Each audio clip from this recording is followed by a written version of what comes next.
Hello everybody, I'm just going to do a video here for you. I have this Expert Grill Kamado cooker. I've tried looking online, couldn't find any real videos on it, so I figured I'd do a video of what I've found these things are good for. So if you don't know, Kamado, it's like the Green Egg or the Kamado Joe, but a heck of a lot cheaper. It's steel, it's double insulated, and as you can see right here, it decides it's going to get a little bit of a fog and steam there inside the thermo, but that's all right, it's no problem. But what you're basically looking at, I haven't really done a whole lot of modifications. I've put little pieces of foil right here just to keep the lid down a little bit tighter, and on the bottom tray the same thing, because if you have one of these, they're not very tight, so they could be a lot more efficient. All right, so basically when it comes time to start one of these fires here, I already got a little bit going. Basically you can take a little piece of paper towel, roll it up, put a little bit of oil on it, or you could do anything, the other things that they use, those little bird's nests or whatever fire starter. But you want a decent amount of charcoal in here. This is all used stuff from the last cook I did. You can reuse it. It's perfectly fine, works perfectly well, just like everything else.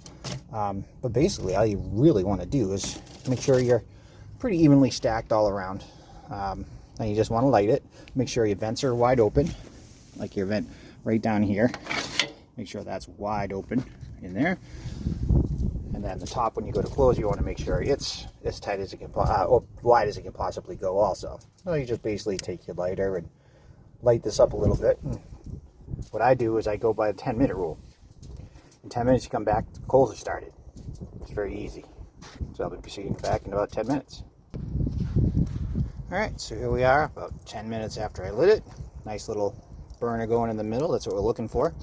So what I have, what these don't come with, is a grate to go low. So what I did is I went out and got one from Walmart that actually came in a kit that was for, you used it for camping. Basically what it was is it hangs over the campfire so you can cook your food on that. The reason I did that is because they also don't come in with heat diffusers.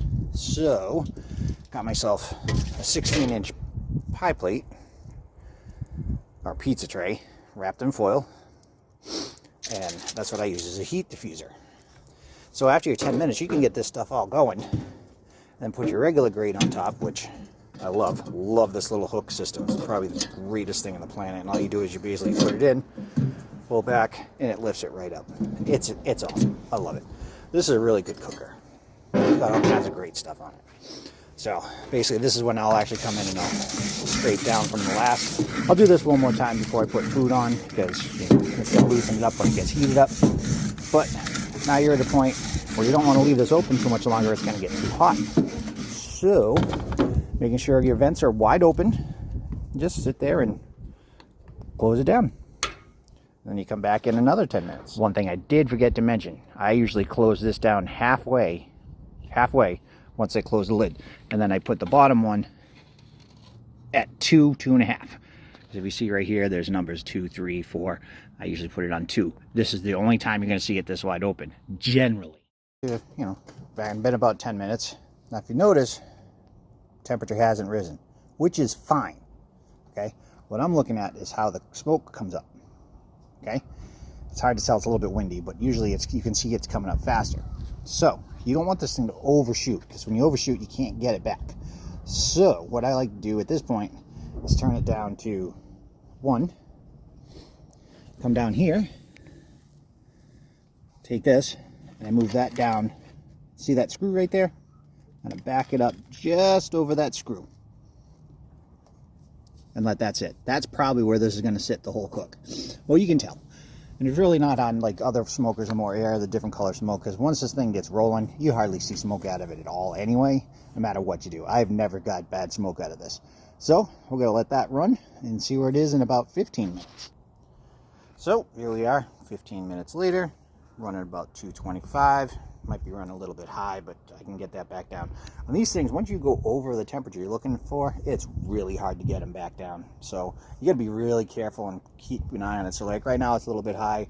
I turned it down just a little bit like that. I don't know if you can see it. It'll barely turned it down. So we're looking maybe halfway here. Let me get there.